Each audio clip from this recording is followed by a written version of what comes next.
dijadikan dasar untuk menyusun rencana perbaikan di masa depan.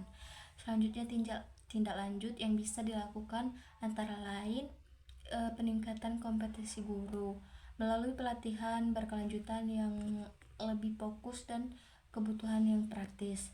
Nah, kalau perbaikan fasilitas pendidikan dengan menyediakan sarana belajar yang lebih modern dan mendukung kegiatan belajar mengajar. Selanjutnya, optimalisasi penggunaan teknologi, pemanfaatan teknologi yang informasi untuk manajemen data dan pembelajaran digital. Mungkin itu saja yang dapat saya sampaikan. Saya akhiri. Wassalamualaikum warahmatullahi wabarakatuh.